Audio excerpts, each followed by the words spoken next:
केंद्र सरकार ने देश भर के शिक्षा मंत्रियों के साथ बैठक बुलाई। माननीय केंद्रीय रक्षा मंत्री श्री राजनाथ सिंह जी इस बैठक की अध्यक्षता कर रहे थे। केंद्रीय शिक्षा मंत्री, कुछ और केंद्रीय मंत्री, साथ साथ कई राज्यों के मुख्यमंत्री, उप मुख्यमंत्री और कई राज्यों के शिक्षा मंत्री शिक्षा अधिकारियों के साथ में, बोर्ड के अध्यक्षों के साथ में इस मीटिंग में उपस्थित थे। केंद्र सरकार और मुद्दा जाहिर है कि कोरोना के इस संकट में हम 12वीं के बच्चों का भविष्य अब कैसे तय करें, इसी सवाल पर डिस्कशन था। केंद्र सरकार की ओर से 2 प्रस्ताव राज्यों के सामने रखे गए थे। ये तो सब केंद्र के लोग भी और राज्यों के लोग भी मान रहे थे कि बहुत अभूतपूर्व संकट है और इस संकट में बच्चों की परीक्षा लेना कोई आसान काम नहीं है।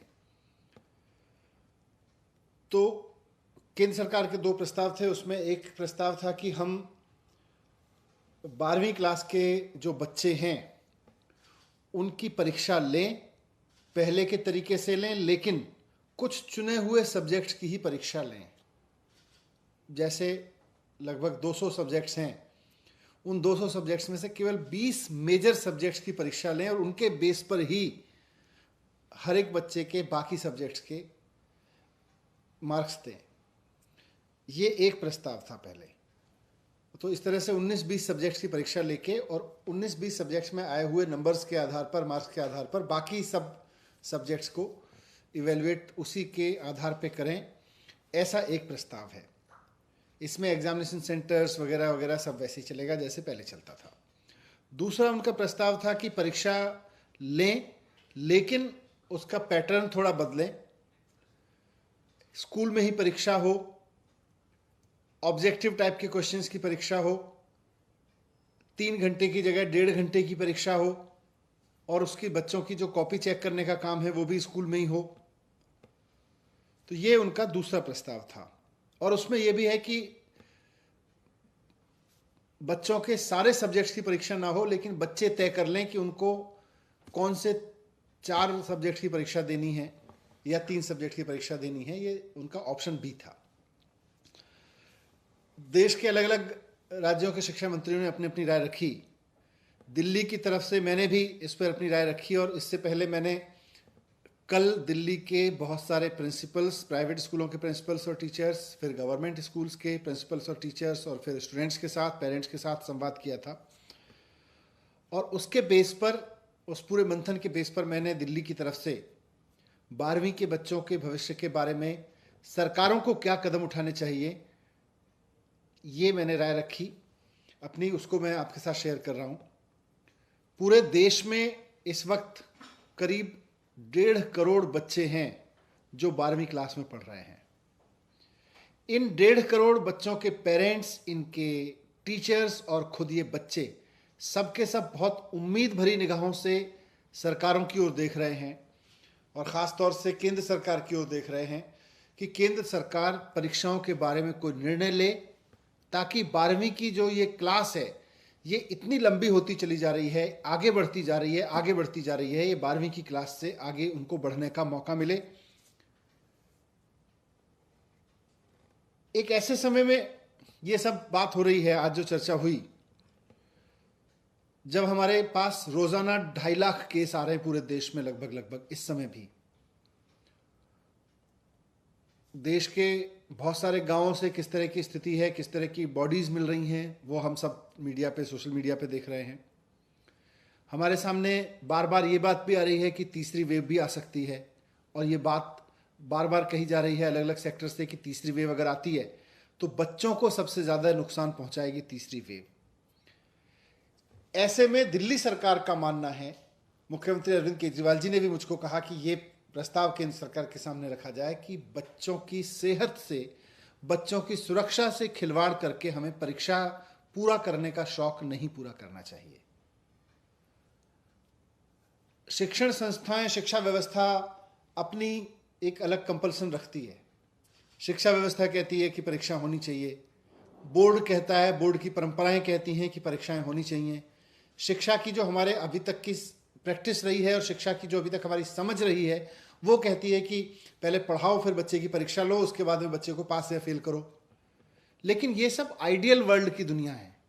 प्रैक्टिकल वर्ल्ड में आज आपके बीच में रोजाना 2.5 लाख लोग कोरोना से संक्रमित हो रहे हैं और तीसरी वेव के बारे में कहा जा रहा है कि ये बच्चों से आ सकती है, बच्चों में ज्यादा आ सकती है। तो इसलिए दिल्ली सरकार किसी भी तरह की परीक्षा कराए जाने के पक्ष में नहीं है। दिल्ली सरकार ने केंद्र सरकार को भी आज कहा, हम उनको चिट्ठी भी लिख के कहेंगे कि ये दोनों ऑप्शन परीक्षा कराने के ऑप्शन हैं, लेकिन हमारी राय में ये वक्त परीक्षा कराने का नहीं है। ये वक्त है कि हम बच्चों को जिस तरह से हमने 10वीं में किया है, 2, 3 साल या 1 साल की अलग अलग परीक्षाएं जो अभी तक ली गई हैं, हिस्टोरिकल रेफरेंसेस के आधार पर बच्चे का मूल्यांकन करें और उसको 12वीं की परीक्षा में हम उत्तीर्ण करें, उसको पास करके आगे भेजें। अगर कोई बच्चा कहता है कि मुझे हिस्टोरिकल रेफरेंस के आधार पर पास नहीं होता है, तो जैसा हमने 10वीं में उसको ऑप्शन दिया है कि समय आने पर फिर हम उसकी परीक्षा कराएंगे और उसके मार्क्स को अपग्रेड कर देंगे। अगर कोई बच्चा कहता है कि मेरे नंबर कम आए हैं हिस्टोरिकल रेफरेंस से के आधार पर, मेरे नंबर्स तो ज़्यादा आते हैं अगर मैं परीक्षा देता और मुझे परीक्षा देने का अवसर दिया जाए, तो सही समय आने पर उसको परीक्षा का अवसर देके उसके मार्क्स अपग्रेड किए जा सकते हैं। लेकिन 12वीं क्लास का ये कंटिन्यूस चलना उसके लिए भी खत्म हो, ऐसा हमने प्रस्ताव दिया है। मैंने ये भी रिक्वेस्ट किया है कि आज एग्जाम लेने वाली संस्थाओं, शिक्षा व्यवस्था की परंपराओं, ट्रेडिशनल कन्वेंशनल शिक्षा व्यवस्था, इसकी रूल्स एंड रेगुलेशंस को, इसकी परंपराओं को फॉलो करने के चक्कर में हम अपने बच्चों को कुर्बान नहीं कर सकते। हम अपने बच्चों की जान पे नहीं खेल सकते और हमें एक पेरेंट के रूप में सोचना होगा। हमें शिक्षा व्यवस्था के मुखिया के रूप में सोच के ये समय नहीं निकालना है। हम शिक्षा व्यवस्था के मुखिया के रूप में अगर तय करेंगे तो शिक्षा व्यवस्था के रूल, उसके कन्वेंशंस, उसके सारे ट्रेडिशंस हमारे सामने आएंगे। अगर पेरेंट के रूप में हम सोचेंगे तो एक पेरेंट के रूप में हमें समझ में आएगा कि नहीं, हम अपने बच्चों को अभी परीक्षा के जोखिम में नहीं डाल सकते। तो इसलिए मैंने रिक्वेस्ट किया है, लेकिन साथ साथ मैंने रिक्वेस्ट किया है क्योंकि बात सिर्फ बोर्ड की परीक्षाओं की नहीं है, बात एंट्रेंस एग्जामिनेशंस की भी है, बात यूनिवर्सिटी के आगे के एग्जामिनेशंस की भी है, अगला सेमेस्टर शुरू होने की भी है कि फिर बच्चे परीक्षाएं, प्रतियोगी परीक्षाएं कैसे देंगे, नीट की जेईई की परीक्षाएं कैसे देंगे। तो इस सब का एक ही समाधान है कि हम अपने बच्चों को वैक्सीनेशन कराएं। जैसा मैंने कहा कि पूरे देश में करीब 1.5 करोड़ बच्चे हैं जो 12वीं क्लास में हैं। आज देश में भी वैक्सीन उपलब्ध है जो युवाओं के लिए कारगर बताई जा रही है, और विदेशों में भी ऐसी वैक्सीन उपलब्ध है जो 12 साल से 18 साल के बच्चों के लिए भी कारगर प्रूव की जा चुकी है, घोषित की जा चुकी है। केंद्र सरकार से हमारा निवेदन है कि 1.5 करोड़ बच्चों के लिए और स्कूल के सारे टीचर्स के लिए, लगभग 1.5 करोड़ ही टीचर्स हैं, तो 1.5 करोड़ बच्चों के लिए और 1.5 करोड़ टीचर्स के लिए लगभग 3 करोड़ लोगों के लिए सबसे पहले वैक्सीन लेके आई जाए जो बच्चों के लिए लगाई जा सकती है, वैसी वैक्सीन। दुनिया में अभी फाइजर वैक्सीन का नाम आया है, अमेरिका में। फाइजर वैक्सीन के बारे में से हमने भी संपर्क किया था, तो उनके पास डोजेज तो हैं, लेकिन उन्होंने कहा कि भाई अभी हम केंद्र सरकार से ही बात कर रहे हैं। तो केंद्र सरकार ये जिम्मेदारी निभाए कि फाइजर से बात करके देश के 1.5 करोड़ बच्चों के लिए वैक्सीन लेके आए और उनको लगवाए। अगर फाइजर वैक्सीन नहीं मिलती है तो जो देश में अभी वैक्सीन है युवा वर्ग के लिए, उसके बारे में कहा जा रहा है कि वो 18 साल से ऊपर के बच्चों के लिए है। तो केंद्र सरकार के सामने मैंने प्रस्ताव रखा है कि हमारे इस वक्त दिल्ली के स्कूलों में या देश के बारे में भी वही डेटा होगा कि 12वीं के बच्चों में से करीब 20 से 25% बच्चे 18 साल के हो चुके हैं। करीब 70% बच्चे ऐसे हैं जो 17.5 साल से 18 साल की उम्र के बीच में हैं, यानी 1-2 महीने में, 3 महीने में, मैक्सिमम 6 महीने में वो 18 साल के हो जाने वाले हैं। तो इस तरह से 95% बच्चे हमारे 17.5 साल की उम्र के हैं।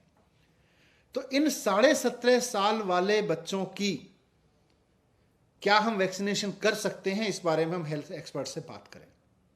अगर देश में 18 साल के युवा के लिए जो वैक्सीन उपलब्ध है, क्या वो वैक्सीन 17.5 साल के बच्चे के लिए भी कारगर है, ये बात हमें हेल्थ एक्सपर्ट बता सकते हैं, वैक्सीन की कंपनियां बता सकती हैं, उनके लिए जो टेस्टिंग की गई है, ट्रायल्स किए गए हैं, उससे हमारे पास आ सकती है।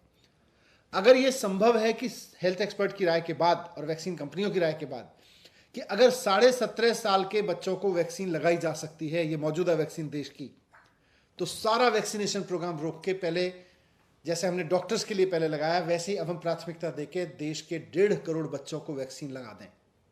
वैक्सीन स्कूलों को उपलब्ध करा दें, स्कूल आसपास से नर्सेज लेके, डॉक्टर्स लेके तुरंत हफ्ते भर में ये वैक्सीनेशन करा सकते हैं। दिल्ली सरकार को अगर आज हमें 1.5 करोड़ बच्चों के लिए अप्रूव वैक्सीन मिल जाए, जो 17.5 साल से बच्चों के, इनके 12वीं क्लास के बच्चों को हम लगा सकते हैं, तो हम 2 दिन में दिल्ली के 12वीं क्लास के सारे बच्चों को वैक्सीन लगा देंगे। ये हमारा तंत्र बना हुआ है। तो या तो फाइजर ले आए या देश की बनी वैक्सीन के बारे में एक्सपर्ट की राय लेके इसको उपयोग करें, लेकिन परीक्षा से पहले वैक्सीन की व्यवस्था करें। परीक्षा तब ली जाए जब बच्चों को वैक्सीनेशन हो जाए, परीक्षा तब ली जाए जब बच्चों को वैक्सीन की सुरक्षा दे दी जाए। ये मैंने केंद्र सरकार से रिक्वेस्ट किया है। यही एंट्रेंस एग्जामिनेशन का हल है और यही सीबीएसई या 12वीं की बोर्ड की परीक्षाओं का हल है। पहले हम बच्चों की सुरक्षा करें, बाद में परीक्षा करें।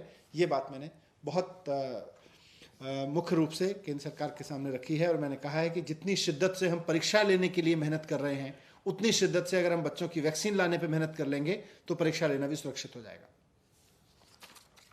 सर, क्या संकेत मिले हैं केंद्र की तरफ से आपकी बातों पर? क्या लग रहा है कुछ पॉजिटिव हो सकता है? और अगर परीक्षा केंद्र सरकार कराती है तो फिर दिल्ली कितनी तैयार है? देखिए, जब मैंने ये बात रखी तो आज देश के लगभग मैं कह सकता हूँ 8-10 मंत्रियों ने, कई राज्यों ने बेसिकली और इस बात को समर्थन किया कि हाँ, पहले हमें वैक्सीनेशन कराना चाहिए अपने बच्चों का। तो कई राज्य इस बात से सहमत थे। कई राज्यों ने ये बात रखी कि 0 एग्जामिनेशन होना चाहिए, ऑप्शन ए या ऑप्शन बी नहीं, ऑप्शन 0 एग्जामिनेशन का होना चाहिए। ये बात बहुत लोगों ने रखी है और मैं उम्मीद करता हूँ कि केंद्र सरकार राज्यों के इस फीडबैक पे और देश के 1.5 करोड़ बच्चे और करीब 1.5 करोड़ शिक्षकों के स्वास्थ्य पे खिलवाड़ नहीं करने का निर्णय लेगी, बल्कि उनकी सुरक्षा को ध्यान में रखते हुए निर्णय लेगी। तो जो भी निर्णय लेगी, इस चीज़ को, इन सारे डिस्कशंस को ध्यान में रखते हुए लेगी। Thank you.